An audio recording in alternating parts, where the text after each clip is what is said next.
चलो आज हम लोग बात करते हैं चैप्टर नंबर 7 जो है ना उसके बारे में थोड़ा सा हम लोग बात करते हैं कि जो हिस्ट्री में दिया है ना थोड़ा सा उसका डिस्कस कर लेते हैं कि क्या ऐसा टॉपिक था जिसके कारण हमारा जो देश है उसमें राष्ट्रवाद का उदय हुआ ना। सबसे पहले हमारा क्वेश्चन यही है कि राष्ट्रवाद का उदय क्यों हुआ और ना ऐसे क्या कारण पड़ गया था कि भाई राष्ट्रवाद का उदय होना बहुत ज़रूरी हो गया, या ऐसे क्या कारण थे तो जिसके कारण भारत में राष्ट्रवाद का उदय हुआ और उसका विकास हुआ, इसके क्या कारण थे। तो देखो नॉर्मली बोला जाता है कि इसका कोई एक कारण नहीं था। भाई कोई भी चीज़ होता है उसका एक कारण थोड़ी होता है। भाई आप यूपीएससी तैयारी कर रहे हो तो कोई एक कारण तो नहीं है, बहुत सारे ऐसे रीजन हो सकते हैं जिसके कारण। कोई लोग पावर के लिए करते हैं, कोई लोग पैसे के लिए करते हैं, कोई लोग दिल से ऐसे मन होता है कि मेरे को अपने समाज को कुछ देना है, मेरे को अपने देश को कुछ देना है ना, तो उस लिए करते हैं। तो ये कोई एक कारण नहीं हो सकता है। इसीलिए आंसर में भी इसके ये जाता है कि जैसे मान लो पूछ देगा कि जो भारत में जो है वो राष्ट्रवाद के उदय के और विकास के क्या कारण थे उसकी चर्चा कीजिए, तो उसमें क्या लिखोगे कि कोई एक कारण नहीं था जो इसका जिसको हम लोग माने ना। बहुत सारी ऐसी परिस्थितियां मतलब कोई ऐसी परिस्थिति उत्पन्न हुई जो विभिन्न कारकों के कारण जो है सम्मिलित रूप था ये जो राष्ट्रवाद का उदय था।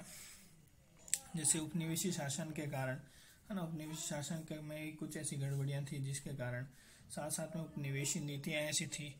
फिर उपनिवेशी नीतियों के जैसे नीतियां बनाते तो वो हो एक तो वो गलती होगी, दूसरा उसके विरोध में भी लोग खड़े हो गए, वो भी एक कारण था ना। विरोध प्रतिक्रिया जैसे कि संसाधनों का उन्होंने अत्यधिक दोहन किया ना।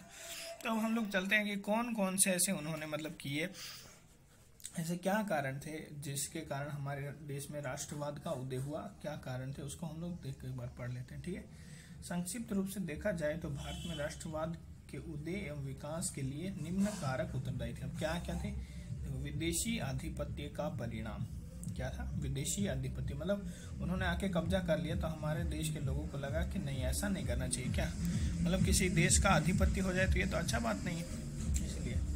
और पाश्चात्य चिंतन एवं शिक्षा, जैसे कि जो समाज सुधारक थे, कुछ जैसे कि समाज सुधारक थे, उन्होंने बोला कि पाश्चात्य शिक्षा जो है हमारी संस्कृति को बिगाड़ रही है, या फिर इस तरह से भी है ना। या फिर कुछ लोग जो है पाश्चात्य शिक्षा पढ़े तो वहाँ उन्होंने अमेरिका में देखा कि भाई यहाँ पे तो लोगों को इतना मतलब इंग्लैंड में देखा कि इतना लिबर्टी है, इतने अधिकार है, हम लोग को क्यों नहीं है, इस तरह से। ठीक है, साथ साथ में फ्रांसीसी क्रांति, कुछ मतलब विश्व स्तर पर कुछ ऐसी घटनाएं हुई जिन्होंने भारतीयों को बहुत झंझोड़ के रख दिया। जब जैसे मान लो कि जापान ने जब बहुत बड़े देशों को हराया ना, जापान ने फ्रांस और इन सब बड़े बड़े देशों को हराया, तब लोगों ने लगा कि नहीं एशियाई देशों में भी वो पावर है, या एशिया में भी वो पावर है कि वो दूसरी शक्तियों को या बहुत मजबूत को हरा सकती है। ठीक है, फिर प्रेस एवं समाचार पत्र की अपनी आप में भूमिका रही है ना। बंगाल गजट, कौन कौन से बहुत सारे रहे हैं जो है, उन्होंने भी कुछ ना कुछ करके जो क्या है कि एक देश में राष्ट्रवाद को पैदा करने के लिए ना बहुत सारे संघ, बहुत सारे क्या बोलते हैं कि बहुत सारे समाचार पत्र, प्रेस, पत्रिकाएं, इन सब की बहुत महत्वपूर्ण भूमिका है। साथ साथ में भारतीय पुनर्जागरण है ना, जैसे भारतीय पुनर्जागरण के पिता या जनक बोले जाते हैं राजा राम मोहन राय को, तो वहां से स्टार्टिंग होने के बाद में आप देखोगे ब्रह्म समाज, आर्य समाज है ना, फिर जो है स्वामी विवेकानंद का रोल आता है, फिर रामकृष्ण परमहंस।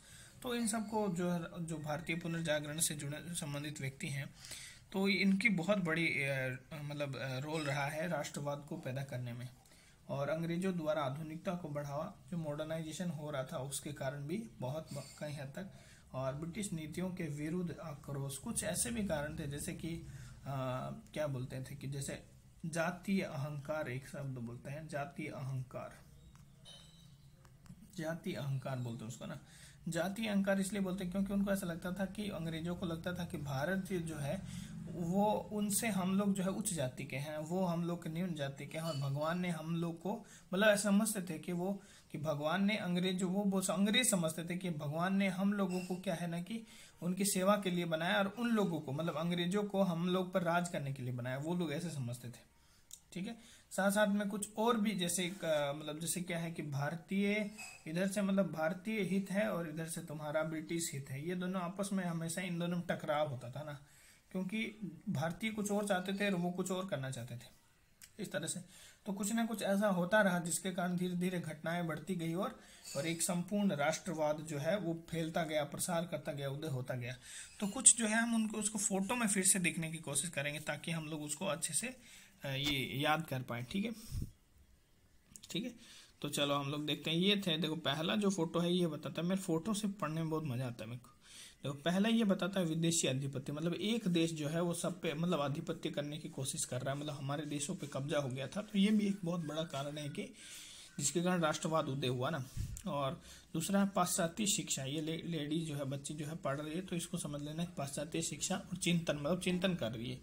ठीक है। फिर फ्रांसीसी क्रांति और भी ऐसी बहुत सारी घटनाएं हुई जिसके कारण जो है विश्वव्यापी घटना भी बोल सकते हो आप, कि विश्वव्यापी घटनाओं से प्रेरित हो गए भारत के लोग जो है, और उन्होंने उनमें एक मतलब एक क्या बोलते हैं कि इच्छा जगी या उनमें एक उत्साह का सृजन हुआ, जिसके कारण उन्होंने ये सोचा कि भाई वो भी जो है वो ब्रिटेन से जीत सकते हैं, है ना।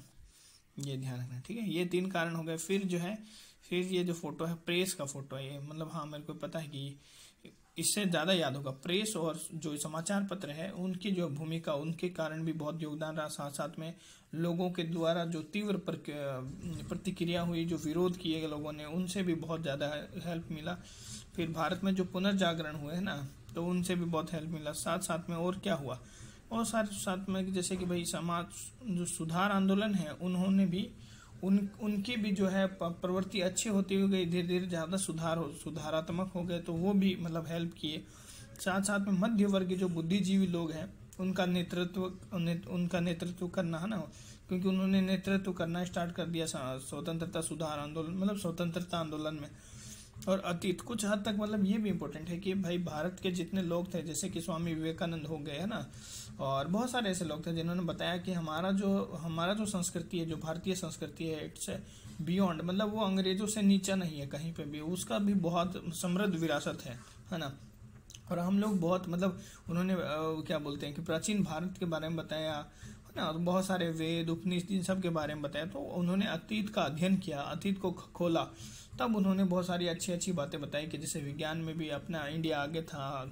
आर्यभट्ट जो गणित से संबंधित है वो भी भारतीय थे। तो उन्होंने बताया कि ऐसा नहीं कि हम लोग किसी से पीछे हैं, हम लोग भी भारोपीय हैं, मतलब भारोपीय होता है ना, भारत और यूरोप दोनों ही एक ही माँ के 2 बेटे हैं, ये बोलते हैं, है ना, भारोपीय। भारत और यूरोप एक ही मतलब माँ के 2 बेटे हैं। उन्होंने ऐसा बात कहा जो मतलब जो लोग थे वहाँ उनको पढ़ के बताने वाले।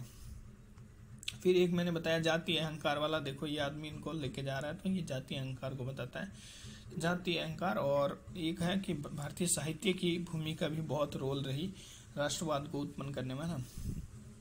तो ये टोटल मतलब जो है ये क्या बोलते हैं हम लोग देख सकते हैं, मतलब जो बुक में लिखा हुआ है आप उसको इससे थोड़ा सा एक्स्ट्रा ही है।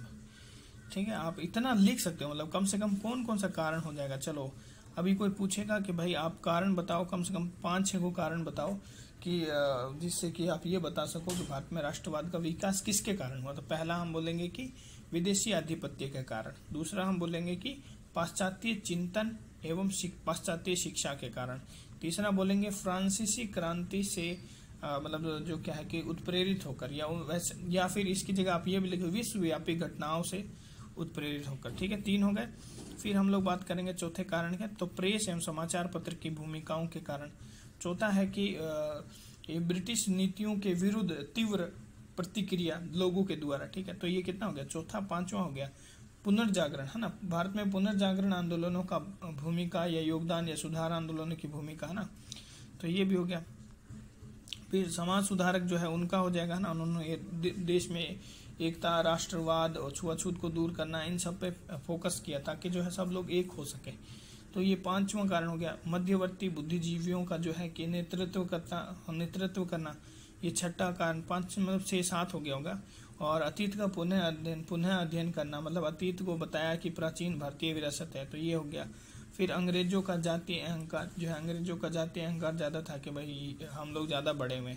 फिर जो है ब्रिटिश नीतियों का, ये भी होता है। 5-6 हो गया। 7 हो गया ये कि ब्रिटिश नीतियों के विरुद्ध तीव्र प्रतिक्रिया, है ना, ब्रिटिश नीतियों के विरुद्ध तीव्र प्रतिक्रिया, ये भी हो गया 7। और ये 8 हो जाएगा कि भारतीय साहित्य की भूमिका।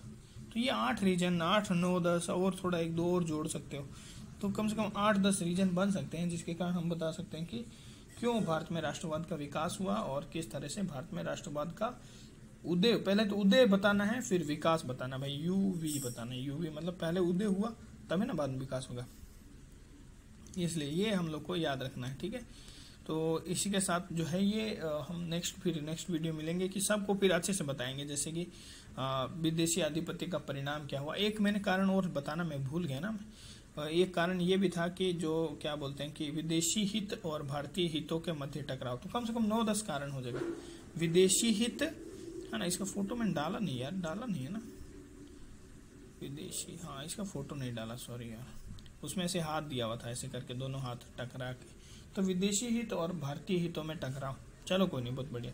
तो इतना कम से कम कारण याद हो गया, इसका कल एक्सप्लेनेशन जो है इसका कल आएगा, ठीक है। Thank you.